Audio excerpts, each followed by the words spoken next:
நல்லவர். இந்த நாளிலே நாம் யாத்ராகமம் 3ஆம் அதிகாரத்திலிருந்து சில பகுதிகளை படிப்போம். மோசே தன்னுடைய மாமனாகிய எத்திரோவின் அல்லது மீதியான் தேசத்து ஆசாரியனாய் இருந்த எத்திரோவின் ஆடுகளை மேய்த்து வந்தான். இப்படி வசனம் சொல்லுகிறது. மோசேயின் மாமா ஒரு ஆசாரியன். மாமா யாரு? ஆசாரியன், கர்த்தரை ஆராதிக்கிற மனுஷன். ஆனால் மோசே யாரு? மோசே இப்போ அங்கே யாருன்னா ஒரு ஆடு மேய்க்கிறவன். ஒரு மாமா ஆசாரியன், பையன் யாரு? மருமகன் யாரு? ஆடு மேய்க்கிறவன். அந்த மாமாவுக்கு 7 பொம்பளை பிள்ளை. 7 பொம்பளை பிள்ளையில மூத்த பிள்ளையை இவன் கட்டியிருக்கான் போல இருக்கு. சிப்போராலே கல்யாணம் பண்ணி கொடுத்துருக்குறாங்க. அப்போ நியாயமானபடி பார்த்தா ஆண் வாரிசு இல்லை. அப்போ ஆண் வாரிசு இல்லைன்னா மாமா தான் இவர் அடுத்த ஆசாரியனா மாற்றிருக்கணும். ஆனால் அப்படி மாற்றலை. மோசே எங்கே அனுப்பியிருக்கிறாரு? ஆடு மேய்க்க அனுப்பியிருக்கிறார். இப்போ மோசே தன்னுடைய மாமனுடைய ஆடுகளை, இந்த வசனம் எப்படி சொல்லுகிறது? மாமனுடைய ஆடுகளை 40 வருஷமாக ஆடு மேய்க்கிறாரு. ஆனால் ஆடு யாருடைய ஆடு தான்? மாமா ஆடு. அப்போனா மோசே எப்படிப்பட்ட சூழ்நிலையில் இருக்கிறார் என்பதை நீங்கள் புரிந்து கொள்ளணும். 40, அதாவது யாக்கோபாவது 20 வருஷம் அங்கே போனார். அதில் 14 வருஷம் தான் ஆடு மேய்ச்சார். மிச்சம் 6 வருஷத்தில் அவர் சொந்தமாக ஆடு மேய்ச்சி ஆடு பெருக்கி யாக்கோபின் மந்தன்னு தனியாக பெருகிருச்சு. இவர் 40 வருஷம் ஆடு மேய்க்கிறார். 40 வருஷமும் அந்த ஆடு யாருடைய ஆடு தான் பார்க்கப்படுகிறது? மாமாவோட ஆடை தான் மேய்க்கிறார். அப்புறம் இவருக்கு ஆடு என்ன இல்லை? இதுலேருந்து உங்களுக்கு என்ன தெரியுது? இது படிக்கும்போது உங்களுக்கு என்ன தெரியுது? படிக்கும்போது எங்களுக்கு ஒன்றும் தெரியல பாஸ்டர். அப்படியா? என்ன தெரியுது? பைபிள் படிக்கும்போது நீங்கள் எப்படி யோசிக்கணும், ஆண்டவரே இதில் என்ன சொல்ல வர்றீங்க, இதிலேருந்து நான் என்ன கற்றுக்கிடணும்? நீங்கள் இப்படி பாருங்கள். ஒரு மேய்ப்பன், யாக்கோபு ஒரு மேய்ப்பனாக பாருங்கள், மோசே ஒரு மேய்ப்பனாக பாருங்கள். 2 பேரில் அவர் 14 வருஷம் மாமா கிட்ட வேலை பார்த்தார். அதுக்கப்புறம் 6 வருஷத்தில் 2 பரிவாரங்களை சம்பாரிச்சிட்டார். மோசே 40 வயசில் மாமா கிட்ட போனார். இப்போ வயசு 80. இன்னமும் ஆடு தான் மேய்ச்சிக்கிட்டு இருக்கார். அப்போது பொருளாதாரத்திலையும் மற்ற காரியத்திலையும் எவ்வளவு குறைவான ஒரு சூழ்நிலையில் அவர் இருக்கிறார் என்பதை புரிந்து கொள்வதற்கு ஆண்டவர் இந்த பகுதி எழுதி வைத்திருக்கிறார். மோசேக்கு எதுலேயுமே இன்ட்ரெஸ்ட் இல்லை. ஏன் பெருகலைன்னா அவருக்கு இன்ட்ரெஸ்ட் இல்லை. அவருக்கு அதை பற்றின ஆர்வமே இல்லை. அவர் நினைக்கிறாரு, நான் நிறைய படித்தேன், என் படிப்புக்கும் நான் பார்க்குற வேலைக்கும் சம்மந்தம் இல்லை, நான் படித்த வாழ்க்கை. அவர் பாருங்கள், அவர் பிறக்கும்போது எல்லாரும் சாகுறாங்க, மோசே மட்டும் பிழைக்கிறார். அப்போ எல்லோரும் என்ன நினைப்பாங்க? மோசே பார்க்குறவங்க, மோசேக்கிட்ட வீட்டுக்கு தெரிஞ்சவங்க, சொந்தக்காரங்களாம் என்ன நினைப்பாங்கன்னா, நீ கொடுத்து வச்சோம்ப்பா, உன் வயசில் தான் எனக்கு ஒரு ஆம்பளை பிள்ளை பிறந்துச்சு, அதை தூக்கி நதியில் போட்டாங்க, செத்து போச்சு. ஆனால் உன்னைய மட்டும் கடவுள் காப்பாற்றிருக்கிறார், நீ கொடுத்து வச்சவன், உன்னை வச்சு கடவுள் ஏதோ ஒன்று செய்ய போகிறாருன்னு சொல்லி சொல்லி சொல்லி சொல்லி சொல்லி சொல்லி அவனை ஒரு பெரிய ஆளாக வச்சுருந்தாங்க. இவரும் அரண்மனையில் போய் நல்லா படித்தார். நான் அப்போஸ்தலர் 7ஆம் அதிகாரத்தில் ஸ்தேவான் பிரசங்கம் பண்ணும்போது இந்த வார்த்தையை சொல்லுவார். ஒருவரும் எதிர்த்து நிற்க முடியாத அளவுக்கு வாக்கிலும் செய்கையிலும் மோசே வல்லவனாக இருந்தார். மோசே போல் பேச முடியாது, மோசே போல் எதுவுமே செய்ய முடியாது. இவ்வளவு திறமை உள்ள மனுஷன் உதவி செய்ய போய் உபத்திரவத்தில் மாட்டிக்கிட்டான். ஒருத்தனுக்கு உதவி செய்ய போய் அவர்களால் தப்பாக பார்க்கப்பட்டு இப்போ உபத்திரவத்தில் மாட்டிக்கிட்டு கடைசியில் வேறு ஏதோ ஒரு தேசத்துக்கு வந்து ஒரு அனாதையை போல உட்காந்துருக்கிறார். இப்போ மோசேக்கு சொந்தக்காரன் சொல்கிறதுக்கு யாருமே கிடையாது. மோசேயின் படிப்புக்கும் பார்க்குற வேலைக்கும் சம்பந்தம் கிடையாது. மோசேயினுடைய அந்த குணத்துக்கும் இப்போ பார்க்குற வேலைக்கும் சம்பந்தம் கிடையாது. அப்போ மோசே என்னெல்லாம் நினச்சிருப்பார்? என்ன நம்ம கொடுத்து வச்சவங்க, என்ன கொடுத்து வச்சோம், இப்படி இங்கே கிடந்து ஆடு மேய்க்கிறதுக்கு நம்ம என்ன செஞ்சுருக்காண்டாம், வந்திருக்க வேண்டாமே, நம்ம பொழப்பு என்ன, நம்ம குடும்பம் என்ன, நம்ம எங்கள் அரண்மனையில் வாழ்ந்த மனுஷன். ஆனால் மோசே மனப்பூர்வமாக அரண்மனை விட்டுட்டு வந்தார். ஆனால் இவர் என்ன யோசிக்கிறார்? அப்போ அதனால் தேவன் இப்போ மோசே சந்திக்கக்கூடிய அந்த சந்தர்ப்பம் வருகிறது. 40 வருஷம் கழித்து அவர் சந்திக்க வருகிறார். இப்படி வசனம் இப்படி சொல்லுகிறது. தேவ பர்வதமாகிய ஓரேப் மட்டும் வந்தான். அங்கே கர்த்தருடைய தூதனானவர் ஒரு முட்செடியின் நடுவில் இருந்து உண்டான அக்கினி ஜுவாலையில் நின்று அவனுக்கு தரிசனமானார். திடீர்னு ஒரு பச்சையான ஒரு செடி தீப்பிடிக்குது. அந்த செடி தீப்பிடிச்சு எரியுது. ஆனால் செடி எப்படி தான் இருக்குது? பச்சையாக இருக்குது. பச்சையான செடி தீப்பிடிக்குமா? பச்சையான செடியில் ஏதாவது காஞ்சது இருந்ததுன்னா தீப்பிடிக்கும். ஆனால் இங்கே செடியே ஃபுல்லாக பச்சையாக இருக்குது, ஆனால் தீ பிடிக்குது. ஏன்னா கர்த்தர் அதன் நடுவில் நிற்கிறார். கர்த்தர் நம்ம கூட இருப்பார்னா நாம் செழிப்பாகவும் இருப்போம், அதே நேரத்தில் எரிந்து பிரகாசிக்கிற விளக்காகவும் இருப்போம், அநேகரை இழுக்கிறவர்களாக இருப்போம். இப்போ தேவன் மோசே பயன்படுத்துறதுக்கு முன்னாடி ஒரு முச்செடியை பயன்படுத்துகிறார்.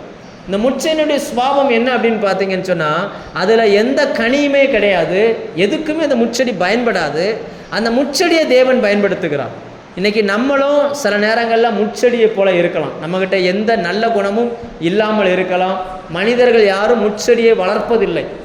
யாராவது வீட்டில் தென்னை மரமும் மாமரமும் வளர்க்குறது போல் முள்செடியை நட்டு வச்சு வளர்க்குறீங்களா? தண்ணி ஊற்றுறீங்களா? காலையில் எந்திரிச்ச உடனே ஒரு தென்னை மரமோ ஒரு முருங்கை மரமோ ஒரு மாமரமோ இருந்துன்னா காலையில் எந்திரிச்சோன்னு அந்த செடிக்கு தண்ணி ஊற்றுவோம், அதை பராமரிப்போம். முச்செடி யாராவது பராமரிப்பாங்களா? கவனிப்பாரற்று கிடக்கிற ஒரு செடி, பிரயோஜனமற்ற ஒரு செடி. அதை மற்ற செடியோடு சேர்த்து வைக்க மாட்டாங்க, அதை ஒதுக்கிடுவாங்க, ஒதுக்கப்பட்ட ஒரு செடி. இப்படிப்பட்ட ஒரு முச்செடியை தேவன் தெரிந்து கொண்டார். அதன் மூலமாக மோசேக்கு என்ன சொன்னார் அப்படின்னாச்சுன்னா, மோசே, இந்த முச்செடி இருக்கிறது போல தான் நீ இருக்கிற. இப்போ ஓம் பார்வையில் உன்கிட்ட எந்த நன்மையுமே இல்லை, நீ எல்லாராலும் ஒதுக்கப்பட்டு போய் இருக்கிற, உன்னை யாரும் விரும்பவும் இல்லை. ஏன்னா ஒரு 40 வருஷமும் தாண்டி வந்துட்டாரு, சொந்த பந்தத்தில் ஒருத்தனும் தேடி வரல, நீ இப்படி இருக்கிற. ஆனாலும் கர்த்தர் அதை நடுவில் நின்னதுனால அந்த செடி பச்சையாக இருக்குது, ஆனால் தீப்பிடிச்சு எரியுது. மோசே ஆச்சரியமாக பார்க்குறார். ஆச்சரியமாக பார்த்துட்டு அவர் ஒரு வார்த்தை சொல்கிறாரு, இந்த முச்செடி எரிஞ்சும் இன்னும் பச்சையாகவே இருக்குது, அது எப்படி பச்சையாக இருக்குன்னு போய் பார்ப்போம் அப்படின்னு சொல்லி அதுக்கு அவர் ஒரு பேர் வைக்கிறார், அற்புத காட்சி. அதுக்கு பேர் என்ன பேரா? எப்போவாவது நடக்கிறதுக்கு பேர் என்னது? அற்புதமான ஒரு காட்சி. என்னடா இவ்வளவு தீப்பிடிச்சு எரியுது, ஆனால் செடி என்ன செய்யுது?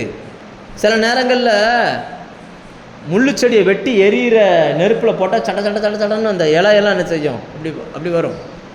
ஏன்னா சுற்றி விறகை போட்டு எரித்து ஒரு பச்சை செடி மாட்டிக்கிருச்சுன்னா இப்படி இருக்கும். ஆனால் அந்த செடியில் சவுண்டே வரல, கர்த்தர் அதை நடுவில் நிற்கிறார். அப்போ அந்த மோசேயின் கண்ணுக்கு தீ எரியுது தான் தெரியுது, ஆனால் கர்த்தர் அதில் நிற்கிறது தெரியலை. அவங்க கண்ணுக்கு தீ மட்டும்தான் தெரிஞ்சுக்கிட்டு இருக்குது, தீ தெரியுது, அந்த பச்சை அப்படி தெரியுது. இன்றைக்கி ஆண்டவர் நம்ம கூட ஒரு ஒதுக்கப்பட்டவங்களாக இருந்தால் கூட, தேவன் உங்களோடு இருந்தால் உங்கள் கூட உங்களை பார்த்து அநேக மோசேக்கள் இங்கே வருவாங்க.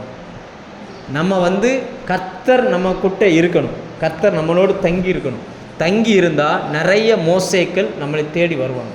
இப்போ மோசே பக்கத்தில் பார்க்குறாரு, என்ன இந்த தீப்பிடிக்கலையே அப்படின்னு பக்கத்தில் வரும் பொழுது கர்த்தர் முச்செடியின் நடுவிலிருந்து கூப்பிடுகிறார், மோசே மோசே அப்படின்னு.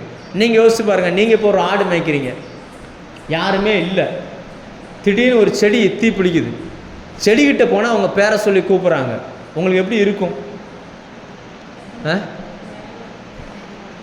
நம்ம என்ன நினைப்போம்? திடீர்னு இந்த காட்டுக்குள்ளே யார் என் பேரை சொல்லி கூப்பிட்றாங்க, அதுவும் சவுண்டு அங்கேருந்து வருது. அப்போ மோசே மோசேன்னு கூப்பிட்டுட்டு அடுத்து சொல்கிறார், நான் ஆபிரகாமின் தேவனும் ஈசாக்கின் தேவனும் யாக்கோபின் தேவனுமாகிய கர்த்தர், என் பக்கத்தில் வராத, உன் காலில் செருப்பை கலட்டி போடு அப்படின்னு ஒன்று. மோசே தேவனை பார்க்க பயந்து தன் முகத்தை என்ன பண்ணிட்டாரான்? மூடிட்டான், முகத்தை மூடினான். ஏன்னா இருதயத்துக்குள்ளே இருக்கிறதெல்லாம் தேவனை குறித்த தப்பான எண்ணம், அவர் மேலே கோபத்தில் இருக்கிறார் இவர். இப்போ தேவனை பார்க்குறதுக்கு அவருக்கு என்ன எப்படி இருக்குது? பயமாக இருக்குது. இப்போ அந்த காட்டில் மோசேயும் தேவனும் ஒருவரை ஒருவர் முகமுகமாக சந்திக்கிறாங்க. ஆண்டவர் அந்த செருப்பை கலட்ட சொன்னதன் மூலமாக ஒரு காரியத்தை சொல்கிறார். ஏன்னா இஸ்ரவேல் ஜனங்களை பொறுத்த வரைக்கும் செருப்பை கலட்டுனா அர்த்தம் என்ன தெரியுமா? செருப்பை கலட்டுனா நம்மளை பொறுத்த வரைக்கும் செருப்பை வெளியில் கலட்டி போடுறோம், வெளியே கலட்டுன்ற அர்த்தம் இல்லை. இஸ்ரவேலை பொறுத்த வரைக்கும் செருப்பை கலட்டுன்னு சொல்லிட்டாருன்னா என்ன அர்த்தம்னா, நீ செய்ய வேண்டிய வேலையை உனக்கு பதிலாக நான் செய்வேன். இப்போ நான் இருக்கிறேன், நான் ஒரு வேலையை செய்யணும், ஆனால் அந்த வேலையை என்னால் செய்ய முடியலைன்னா நான் என்ன பண்ணுன்னா செருப்பை கழட்டி போட்டுறணும். என்னால் இந்த வேலை முடியலை அப்படின்றதுக்கு அடையாளம். நான் செய்ய வேண்டியது, ஆனால் என்னால் முடியலை, வேறு யாராவது என்ன செய்யுங்க. இப்போ ஆண்டவர் மோசையை பார்த்து சொல்கிறார், உன் பாதரட்சை கலட்டு அப்படின்றார். அப்படின்னா நீ செய்ய வேண்டிய வேலையை நான் செய்ய போகிறேன். உன் செருப்பை செருப்பை நான் என்ன செய்ய போகிறேன்? நான் போட போகிறேன், ஆனால் நான் செய்ய போகிறேன் அப்படின்ற அர்த்தத்தில் சொல்லுகிறார். மோசையும் அதை கலட்டுகிறார். கலட்டி போட்டுட்டு பக்கத்தில் போகும்போது கர்த்தர் அவரோடு பேச ஆரம்பிக்கிறார். என்னதான் சொல்கிறாருன்னா, இப்போ மோசே சொல்கிறாரு, தேவன் சொல்கிறார், இஸ்ரவேல் ஜனங்களுடைய பெருமூச்சை கேட்டேன் அப்படின்றார். எதை கேட்டாரா? கூக்குரல், அவங்களுடைய அழுகையின் சத்தம். அப்போ நம்ம இதில் புரிஞ்சுக்கிடணும், நம்முடைய தேவன் நம்முடைய சத்தத்தை கேட்கிற தேவன். அல்லேலூயா. கூக்குரலை கேட்கிறார், கவனிக்கிறார். ஆண்டவர் சொல்கிறார், நான் ஆபிரகாமின் தேவன், ஈசாக்கின் தேவன், யாக்கோபின் தேவன், இதுதான் என் பேர் அப்படின்றார். நான் அவங்களுடைய சத்தத்தை கேட்டேன், அவங்க படுகிற உபத்திரவத்தை நான் பார்த்தேன். அடுத்து ஒரு வார்த்தை, முக்கியமான வார்த்தை என்ன சொல்கிறாருன்னா, 8ஆம் வசனம் வாசிங்க, 7ஆம் வசனம் சேர்த்தே வாசிங்க. அப்பொழுது கர்த்தர், எகிப்தில் இருக்கிற என் ஜனத்தின் உபத்திரவத்தை பார்க்கவே பார்த்து ஆலோட்டுகளின் நிமித்தம் அவர்கள் இடுகிற கூக்குரலை கேட்டேன், அவர்கள் படுகிற வேதனைகளை அறிந்திருக்கிறேன். அதாவது பார்த்தேன், கேட்டேன், அறிந்திருக்கிறேன். ஆண்டவர் வந்து பார்க்குறாரு, ரெண்டாவது கேட்டிருக்கிறாரு, மூணாவது நம்மை குறித்து அறிந்திருக்கிறார். நம்ம சில நேரங்களில் சொல்கிறோம், கடவுளுக்கு கண்ணு இருக்கா? நம்ம ஆளுக்கு சொல்கிறது, கடவுள் கொஞ்சமாவது கண்ணு இருக்கா? இவ்வளவு கொடுமைக்காரனாக இருக்கானே, அவர் கேட்டுக்கிட்டு கம்முன்னு தானே இருக்கார், இவன் பேசுகிறதெல்லாம் கேட்குறாரா கேட்கலையா, என்னை நினைக்காரா? இப்படியெல்லாம் மனிதர்கள் நினைக்கிறாங்க. ஆனால் இங்கே ஆண்டவர் சொல்கிறார், நான் கேட்கிறேன், நான் பார்க்கிறேன், நான் அறிந்திருக்கிறேன், எனக்கு எல்லாம் தெரியும். அடுத்து சொல்கிறோம், அடுத்த வார்த்தை வாசிங்க, 8ஆம் வசனம். அவர்களை எகிப்தியரின் கையினின்று நீங்களாக்கி விடுதலையாக்கவும் அந்த தேசத்தில் விட்டு நீக்கி கானானியரும் ஏத்தியரும் எமோரியரும் பெருசியரும் ஏவியரும் எபூசியரும் இருக்கிற இடமாகிய பாலும் தேனும் ஓடுகிற நலமும் விசாலமான தேசத்தில் கொண்டு. இப்போ ஆண்டவர் ஒரு பெரிய ஒரு பொறுப்பை சொல்லுகிறார். இந்த ஜனங்களோ 40 வருஷமாக கஷ்டப்பட்டுக்கிட்டு இருக்கிறாங்க. அவங்களுக்கு சொந்தமாக வீடு கிடையாது, கல்வி மறுக்கப்பட்டது, எல்லா வசதிகளும் மறுக்கப்பட்டது. இங்கே ஆண்டவர் சொல்கிறாரு, இங்கே பாருப்பா, நான் உங்களுக்கு வச்சிருக்கிற வாழ்க்கை பாலும் தேனும் ஓடுகிற தேசம். பாலும் தேனும். நம்ம பால் வாங்கி குடிக்க வழி இல்லாமல் உட்காந்துருக்கோம். பால் ஓடுன்னு ஆண்டவர் சொல்கிறார். பாலுன்ற பேர் வச்சுக்கிட்டு யாரையாவது ஓட விட வேண்டியதான். பாலும் தேனும் ஓடுகிற தேசம் அப்படின்றது. இதை சொல்லும் போதே நமக்கே நம்ப முடியல. நமக்கு வந்து பாலும் தேனும் ஓடுகிற தேசத்துக்கு கூட்டிகிட்டு போவார்னா நம்ம நம்புவோமா? பாலும் தேனும் எந்த ஊரில் ஓடுது? மனுஷன் குடிக்கிறதுக்கே இங்கே பால் கிடைக்க மாட்டேங்குது. அவங்களுக்கு சோறே கிடைக்காது ஃபஸ்ட்டு. ஆனால் ஆண்டவர் வச்சிருக்கிற வாழ்க்கை எப்படிப்பட்ட வாழ்க்கைனா, பாலும் தேனும் ஓடுகிற ஒரு வாழ்க்கை. எப்போ பால் ஓடும் அப்படின்னாச்சுன்னா, எப்போ திருப்தி அடைகிறானோ அப்போ என்ன செய்யும்? அது கீழே கொட்டும். நீதிமொழிகள் ஒரு வசனத்தை பார்க்குறோம், திருப்தி அடைந்தவன் தேன் கூட்டையும் மிதிப்பான். அவனுக்கு அது மேலே விருப்பம் இல்லை. சுற்றி நல்ல திருப்தியாக சாப்பிட்டாச்சுன்னா அதுக்கப்புறம் அந்த சாப்பாடு அவனுக்கு பெருசாக தெரியாது. ஆண்டவர் வைத்திருக்கிற வாழ்க்கை எப்படின்னா, பாலும் தேனும் ஓடுகிற நலமும் விசாலமான ஒரு வாழ்க்கை. அந்த வாழ்க்கை நம்முடைய புத்திக்கெல்லாம் அப்பாற்பட்டது. அந்த ஜனங்களுக்கு இல்லை, நமக்கு தான் ஆண்டவர் சொல்லுகிறார். பாலும் தேனும் ஓடுகிற ஒரு வாழ்க்கை, நலமும் விசாலமான ஒரு வாழ்க்கை, அதை நான் உனக்கு வச்சிருக்கிறேன். அந்த வாழ்க்கைக்கு போகணும்னா இந்த 6 பேரை தாண்டி தான் போக முடியும். யார் இவர்கள்? ஒரு 6 பேருடைய பேர் எழுதுகிறார். இந்த 6 பேரை ஜெயிச்சாச்சுன்னா அதுக்குள்ளே என்ன செஞ்சிடலாம்? இப்போ எகிப்தில் இருக்கிற எகிப்தியரை ஜெயிப்பது தேவனுடைய வேலை. ஆனால் எகிப்திலேருந்து வெளியில் வந்து இந்த 6 பேரை ஜெயிக்க வேண்டியது இஸ்ரவேல் ஜனங்களுடைய வேலை. ரைட்டா? 2 இருக்குது. தேவன் செய்ய வேண்டிய வேலையும் இருக்குது, நாம் செய்ய வேண்டிய வேலையும் இருக்குது. பாவத்தோடும் பிசாசோடும் நமக்கு போராட்டம் இல்லை. அந்த போராட்டத்தை இயேசு முடித்தார். நமக்கு போராட்டம் எங்கே அப்படின்னாச்சுன்னா, இந்த 6 சம்பவம். அதில் 1 கானானியர், 1 யார்? ஏன்னா இதை குறித்து ஒவ்வொரு வீடியோவாக நம்ம வேறு ஒரு இடத்துல பேசினது யூடியூப்பில் இருக்குது, போய் பாருங்கள். கானானியர் அப்படின்றது என்னென்னா, தாழ்ந்த இடத்தில் குடியிருக்கிறவர்கள், தாழ்வு மனப்பான்மை கொண்டவர்கள். பாலும் தேனும் ஓடுகிற நலமும் விசாலமான வாழ்க்கையை வாழ விடாமல் தடுப்பது எதுனா, ஃபஸ்ட்டு தாழ்வு மனப்பான்மை. ஃபஸ்ட்டு என்னது? நம்ம நாளாம் எனக்கெல்லாம் கர்த்தர் எங்கே செய்ய போகிறார்? நான்லாம் ஒரு ஆழம், நான் ஒரு தூசி, நான் ஒரு துரும்பு, நான் ஒரு புழு, நான் இப்படிலாம் சொல்கிறாங்கள, தாழ்வு மனப்பான்மை. இந்த தாழ்வு மனப்பான்மை இருந்துச்சுன்னா உங்களால் பாலும் தேனும் ஓடுகிற அந்த வாழ்க்கையை பூமியில் வாழ முடியாது. அப்படின்னா இதை எப்படி ஜெயிக்கிறது அப்படின்னா, சிலுவையின் மரணத்தினால் இயேசு நமக்கு எப்படிப்பட்ட வாழ்க்கையை வைத்திருக்கிறார் அல்லது நம்ம எங்கே வச்சிருக்கிறார் என்பதை புரிந்து கொள்ளணும். இந்த யுத்தங்கள் எல்லாம் எங்கே இருக்குன்னா, நாம் தேவனை குறித்து வைத்திருக்கிற புரிதலில் இருக்குது. தேவனை குறித்து அதனால தான் ஆண்டவர் சொன்னார், சத்தியத்தையும் அறிவீர்கள், சத்தியம் உங்களை. ஆமாம், ஒன்று தாழ்வு மனப்பான்மை, அடுத்து என்ன பேர் போட்டிருக்கு, கானானியர், அடுத்து ஏத்தியர், பயம், பேரச்சம். எப்போ பயம் வரும்? வேதத்தில் முதல்ல யார் பயந்தது? பைபிளில் முதல்ல பயந்தது யாருன்னு பார்த்தீங்கன்னா ஆதாம். தேவன் கூப்பிடுகிறார், ஆதாமே நீ எங்கே இருக்கிறாய்? ஆதாம் சொல்கிறார், நாம் நிர்வாணியாக இருப்பதினால் பயந்து போய் இருக்கிறேன் அப்படின்றார். பாவம் செய்ததினால் உண்டான குற்ற உணர்வு வந்துச்சுன்னா பயம் வந்துடும். அந்த பயத்தை ஜெயிக்கலைன்னா பாலும் தேனும் ஓடுகிற வாழ்க்கையை வாழ முடியாது. அடுத்து மூணாவது எமோரியர், சப்தமாய் பேசுகிறவன். இன்னைக்கு உலகம் பல விதங்களில் பேசி கொண்டிருக்குது. நம்மக்கிட்ட நம்முடைய கடந்த காலத்தை பேசுது. நீ என்ன இருந்தாலும் இப்படிப்பட்ட ஆள் தானே, எப்படி நீ என்ன இருந்தாலும் இப்படிப்பட்ட கடந்த காலத்தை பற்றி பேசுது, நிகழ்காலத்தை பற்றி பேசுது. உன்னால் என்ன முடியும், நீ ஒரு யூஸ்லெஸ் அப்படிங்குது. எதிர்காலத்தை குறித்து பேசுது. இப்போவே உன்னால் இது முடியலைன்னா எதிர்காலத்தில் உன்னால் எப்படி முடியும்? எப்போவுமே முடியாது முடியாது முடியாதுன்ற பேசுகிறது.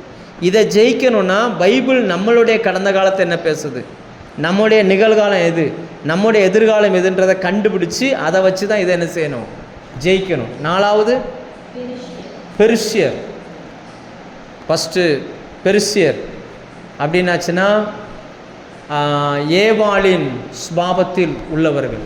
பிறக்கும்போதே எப்படி சொல்கிறது அப்படின்னாச்சுன்னா ஜென்ம சுபாவம், கோபம், எரிச்சல், பொறாமை, பெருமை.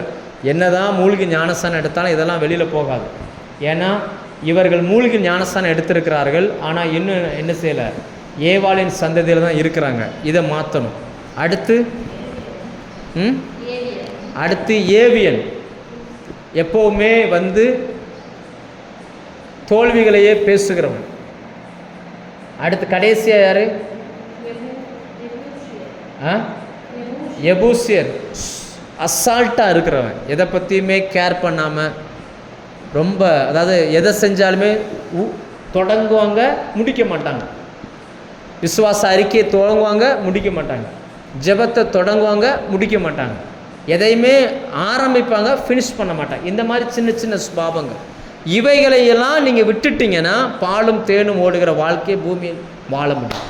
உதாரணத்துக்கு இயேசு சிலுவையில் சம்பாதித்த அந்த மரணத்தில், இயேசு சிலுவையில் சம்பாதித்த அந்த மரணத்தின் மூலம் கடன் இல்லாத ஒரு வாழ்க்கையை பூமியில் வாழ முடியும். பணம் செழிப்பான ஒரு வாழ்க்கையை இந்த பூமியில் நம்மால் வாழ முடியும். தனக்கு போக மற்றவங்களுக்கு கொடுக்கத்தக்கதாக நிரம்பி வழிகிற ஒரு வாழ்க்கை இந்த பூமியில் வாழ முடியும். அதற்கு தடையாய் நிற்பது யாருன்னா இந்த 6 பேர், இந்த 6 சுபாவம். இந்த 6ம் உங்களை விட்டு வெளியில் போச்சுன்னா உங்களால் இவைகளை சம்பாதிக்க முடியும். உங்களால் வெற்றியுள்ள ஒரு வாழ்க்கையை வாழ முடியும். ஆண்டவர் அதை திட்டம் பண்ணினார். இந்த ஜனங்களுக்கு இப்படிப்பட்ட ஒரு வாழ்க்கையை நான் கொடுக்கணும். அவங்க இதுவரைக்கும் அடிமையாகவே இருக்கிறாங்க, அங்கேருந்து அவங்கள கொண்டு வந்து இப்படிப்பட்ட ஒரு வாழ்க்கையை கொடுக்கணும்னு சொல்லி தேவன் திட்டம் பண்ணுகிறார். இன்றைக்கும் நமக்குன்னு கர்த்தர் ஆயத்தம் பண்ணி வைத்திருக்கிற வாழ்க்கை வேறு, நாம் வாழ்ந்து கொண்டிருக்கிற வாழ்க்கை வேறு. நமக்குன்னு கர்த்தர் வைத்திருக்கிற வாழ்க்கை அவர் விரும்புகிற, அவருடைய பார்வையில் நலமும் விசாலமுமான ஒரு வாழ்க்கை. லேலூயா. ஆனால் நாம் விரும்புகிற வாழ்க்கை எப்படிப்பட்ட வாழ்க்கைன்னா, இன்னும் இந்த 6 சுபாவங்கள் நம்மகிட்ட இருக்குன்னா அதை நம்மளால் ரீச் பண்ண முடியாது. ஸோ இதை இன்னொரு நாள் நம்ம பார்ப்போம். அடுத்து மோசே சொல்கிறாரு, ஐயா நான் போய் சொன்னால் அவங்க எப்படி நம்புவாங்க? அவர் கேட்குற, நான் போய் சொன்னால் எப்படி நம்புவாங்க? உங்கள் பேர் என்னன்னு ஃபஸ்ட்டு நீங்கள் சொல்லுங்கள் அப்படின்றது. என்கிட்ட கேட்பாங்கள்ல, உன்னை சந்திச்சார்ல ஒருத்தர், ஏன்னா 400 வருஷம் அவங்க அடிமையாக இருக்கிறாங்க. அவங்களுக்கு கடவுள்னா யாருன்னு தெரியலை, ஏதோ ஒரு கடவுள் இருக்காருன்னு தெரியும். ஆனால் 400 வருஷமாக ஒரு விக்கிரக வழிபாடு செய்கிறவன்ட்டு அடிமையாக இருக்கிறாங்க. அப்போ கேட்பாங்க என்ன பேர் சொல்லணும் அப்படின்னு ஒன்று ஆண்டவர் சொல்கிறார், இருக்கிறவராகவே இருக்கு. அப்போ நம்முடைய தேவன் இருக்கிறவர். நம்ம தேவன் எப்படிப்பட்டவர்? நாம் எங்கு சென்றாலும் நம்மோடு இருக்கிறவர். ஆண்டவர் சொல்ல இருக்கிறேன் என்கிறவர், உன்னை அனுப்புகிறேன் அப்படின்னு சொல்லுகிறார். நிறைய பிளான் சொல்லுகிறார், இப்படியெல்லாம் பண்ணு, அவர்களை கூட்டிகிட்டு போ. அதாவது மோசே ஃபஸ்ட்டு போய் இஸ்ரவேல் மூப்பர்களை சந்திக்கணும். அந்த மூப்பர்கள் போய் மோசையும் மூப்பர்களும் போய் பார்வோனை சந்திக்கணும். ஆனால் இவர் ஆண்டவர் முன்னாடி சொல்கிறார், நீ போய் சொல்லு, மூப்பர்கள் உன்னை ஏற்றுக்கிடுவாங்க, ஆனால் பார்வோன் உங்களை என்ன செய்ய மாட்டான், ஏற்றுக்கிட மாட்டான். அவன் கை வல்லமை கண்டால் ஒளி உங்களை போக விட மாட்டான். அதனால் நீ போய் சொல்லு. ஆனால் என்ன நடக்கும் அப்படின்றத அவர் சொல்லுகிறார். 20ஆம் வசனம் வாசிங்க. ஆகையால் என் கையை நீட்டி எகிப்தின் நடுவிலே நான் செய்யும் சகலவித அற்புதங்களாலும் அதை வாதிப்பேன், அதற்கு பின் உங்களை போக விடுவான். என்றைக்குமே பார்வோனுடைய ஆவி ஒரு ஆத்துமாவை வர விடாது. தேவனிடத்தில் வரணும்னா அந்த ஆத்துமா அற்புதங்களை பார்க்கணும், பிரத்யட்சமான அற்புதங்கள் நடக்கணும். எதிர்க்க முடியாத அளவுக்கு அற்புதங்கள் நடந்தால் மட்டும்தான் அந்த ஆத்துமா தேவனிடத்தில் வரும். இல்லைன்னா சாதாரணமாக அந்த ஆத்துமா வராது. ஆண்டவர் சொல்லுகிறார், நான் அற்புதங்களை செய்வேன், அவங்கள போக விடுவான், நான் பலத்த காரியங்களை செய்வேன்னு சொல்லிட்டு அடுத்து சொல்கிறார், இந்த ஜனங்களுக்கு எகிப்தியரின் கண்களில் தயவு கிடைக்கும்படி செய்வேன், அவர்கள் போகும்பொழுது வெறுமையாய் போவதில்லை, வெள்ளி உடைமைகளையும் பொன் உடைமைகளையும் கேட்டு வாங்குவார்கள் அப்படின்றார். அப்போ ஆண்டவர் சொல்கிறார் 40 வருஷம், அதாவது நான் அனுப்புறதுக்கு ஒரு இடம் சாட்சி சொல்லுகிறார், நீ போய் அவங்கள கூட்டிகிட்டு வந்து இந்த மலையில் ஆராதனை பண்ணுவீங்க, இதுதான் நான் உன்னை அனுப்பினேன் என்பதற்கு சாட்சி அப்படின்றார். லேலூயா. ஸோ இன்றைக்கும் கர்த்தர் நம்மை அனுப்பினார் என்பதற்கு ஒரு அடையாளம் உண்டு. தேவன் உங்களை அனுப்பினாரா அப்படின்னா, தேவன் உங்களை அனுப்பினாரான்னு கேட்டால் தேவன் என்னை அனுப்பினார், அதற்கு ஒரு சாட்சி உண்டு. அது ஆண்டவர் சொன்னார், நீங்கள் போங்க, இந்த மலையில் வந்து 3ஆவது நாளில் நீங்கள் ஆராதனை செய்வீங்க, இதுதான் நான் உன்னை அனுப்பினேன் என்பதற்கு அடையாளம் அப்படின்னார். இன்றைக்கி ஒவ்வொரு மனுஷனையும் கர்த்தர் அனுப்பியிருக்கிறார், அழைத்திருக்கிறார், நடத்துகிறார் என்பதற்கு ஒரு சில அடையாளங்களை கர்த்தர் வைத்திருக்கிறார். ஆனால் மோசேயோ சொன்ன உடனே துள்ளி குதித்து போகலை. நம்ம அதை அடுத்த வாரம் அடுத்து நம்ம பார்ப்போம் என்னெல்லாம் பண்ணுறார் அப்படின்னு சொல்லி. ஸோ இன்றைக்கி நம்ம என்னெல்லாம் படிச்சிருக்கிறோம் அப்படின்னாச்சுன்னா, ஒரு நம்பிக்கை இல்லாத ஒரு மனுஷங்கிட்ட ஒரு மிகப்பெரிய பொறுப்பை கர்த்தர் கொடுக்குறார். அதை சொல்கிறதுக்கு தான் முன்னாடி ஆண்டவர் சொல்கிறார், 40 வருஷமாக மாமாவோட ஆட்டை மேய்ச்சிக்கிட்டு இருக்கிறது. நம்பிக்கை இல்லாத, வாழ்க்கையில் பிடிப்பு இல்லாத, வாழ்க்கை ஏனோ தானோ என்று விருப்பம் இல்லாமல் வாழுகிற ஒரு மனுஷனை நம்பி ஒரு பெரிய பொறுப்பை கொடுக்கிறார். தேவனுடைய திட்டம் என்னவா இருக்குன்னா, இந்த ஜனங்களுடைய விருப்பம் அடிமைத்தனத்தில் இருக்கிறாங்க, அடிமைத்தனம் நீங்கினா போதும்னு ஜனங்கள் நம்புகிறாங்க. ஆனால் தேவன் எப்படி வச்சிருக்கிறாருன்னா, இல்லை, பாலும் தேனும் ஓடுகிற நலமும் விசாலமான வாழ்க்கையை நான் இவங்களுக்கு கொடுக்கணும்னு வச்சிருக்கிறார். லேலூயா. நம்ம நினைக்கிற ஒரு வியாதி போனால் போதும், ஒரு கடன் போனால் போதும், ஒரு பிரச்சனை தீர்ந்தால் போதும். ஆனால் ஆண்டவர் சொல்கிறார், அது மட்டும் என் வேலை இல்லை, ஒரு நல்ல ஒரு வாழ்க்கையை நான் உங்களுக்கு அமைச்சு கொடுக்கணும், அதுதான் நான் உங்களை விடுதலாக்கி கொண்டு வந்ததுக்கான மெயின் பர்பஸ் அப்படின்றார். இன்றைக்கி நிறைய கிறிஸ்தவர்கள் இந்த காரியத்தை அறியவே இல்லை. அவங்க என்ன நினைக்கிறாங்கன்னா, ஏதோ வந்தோம் அப்படியே இருந்துட்டோம் அப்படின்னு நினைக்கிறாங்க. அப்படி இல்லை. உலகத்தான விட, அவள் சேர்த்து வச்சிருக்கிற செல்வங்கள் ஐஸ்வர்யங்களை விட நம்மை நன்றாய் ஆசீர்வதிக்கணும்னு கர்த்தர் விரும்புகிறார். லேலூயா. அதை விரும்பினவர்கள் அதை அனுபவிப்பார்கள், விரும்பாதவர்கள் அல்லது அதை புரிந்து கொள்ளாதவர்கள், வசனத்தை தெரிந்து கொள்ளாதவர்கள் கடைசி வரைக்கும் அதை பார்ப்பாங்க, அவங்க அனுபவிக்க மாட்டாங்க. நம்ம இந்த பூமியில் நிறைய பார்க்குறோம். அதாவது கர்த்தர் தான் தெய்வம்னு நம்புகிறவன் கர்த்தர் தருகிற ஐஸ்வர்யத்தையும் செழிப்பையும் அனுபவிக்கிறான். கர்த்தரும் தெய்வம், காளியம்மாவும் தெய்வம், சொடலமாடனும் தெய்வம், அல்லாவும் தெய்வம் இப்படின்னு நினைக்கிறவன்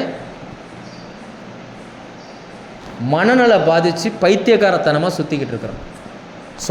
இருந்த வாழ்க்கையிலே இருக்கிறான், அடுத்த லெவலுக்கு வரமாட்டான்றான்.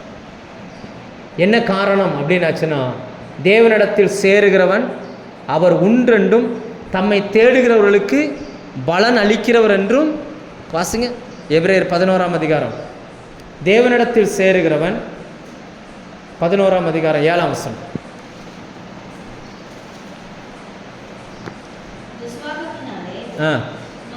இல்லை முந்தின வசனம் 6ஆம் வசனம். விசுவாசம் இல்லாமல் தேவனுக்கு பிரியமாக இருப்பது சான்ஸே இல்லை. நீங்கள் தேவ பிள்ளையாக வாழறதுக்கு வாய்ப்பே இல்லை. விசுவாசம் இல்லாமல் தேவனுக்கு பிரியமாக இருப்பது கூடாத காரியம். ஏனென்றால் தேவனிடத்தில் சேர்றவன் அவர் உண்டு, அவர் என் கூட இருக்கிறாரு. அடுத்து அவர் தம்மை தேடுகிறவர்களுக்கு பலன் அளிக்கிறவர் என்றும் அவன் விசுவாசிச்சாதான் அந்த பலனை வாழ்க்கையில் பார்க்க முடியும். விசுவாசிக்கலாம் அந்த பலனை பார்க்கவே முடியாது. அதுக்கு தான் சொல்கிறேன், ஆண்டவர் மோசே அழைக்கும் போது சொல்லி கூப்பிடுகிறாருங்க பாரு, அடிமைத்தனத்தில் இருக்கிறவங்களுக்கு நல்ல ஒரு வாழ்க்கையை நான் வச்சுருக்கிறேன், அந்த வாழ்க்கைக்கு கொண்டு போய் சேர்க்கறதுக்கு எனக்கு ஒரு ஆள் தேவை, நீ வா அப்படின்னு சொல்லி ஆண்டவர் கூப்பிடுகிறார். இதுதான் அந்த 3ஆம் அதிகாரம் நமக்கு கற்றுக் கொடுக்குற சத்தியம். நம்ம நாளைக்கு மீதியை பார்ப்போம். ஜெபம் பண்ணுமா?